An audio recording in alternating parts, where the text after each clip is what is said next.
حضرت ابو ہریرہ رضی اللہ تعالیٰ عنہ سے روایت ہے، حضور اکرم صلی اللہ علیہ وآلہ وسلم نے ارشاد فرمایا کہ اللہ تعالیٰ فرماتا ہے، جب میں اپنے مومن بندے کی کوئی محبوب چیز دنیا سے لیتا ہوں اور وہ اس پر ثواب کی نیت سے صبر کرتا ہے تو میرے پاس اس کا بدلہ جنت کے سوا اور کچھ نہیں۔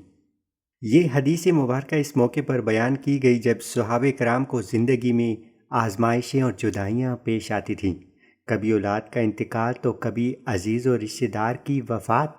نبی اکرم صلی اللہ علیہ وآلہ وسلم نے انہیں تسلی دینے اور صبر کی عظمت بتانے کے لیے یہ خوشخبری سنائی کہ دنیا کی جدائی عارضی ہے، صبر کرنے والا اللہ کے ہاں بڑا مقام پاتا ہے۔ یہ تعلیم خاص طور پر اس معاشرے میں دی گئی جہاں لوگ غم میں بے صبری کر بیٹھتے تھے۔ محبوب چیز میں اولاد، رشتہ دار، مال یا کوئی اچھی عزیز چیز شامل ہو سکتی ہے، اور صبر کا مطلب ہے شکوہ نہ کرنا، اللہ پاک کے فیصلے کو قبول کر لینا۔ مزید بہترین اسلامی ویڈیوز کے لیے ہمارے ساتھ جڑے رہیے۔ فی امان اللہ۔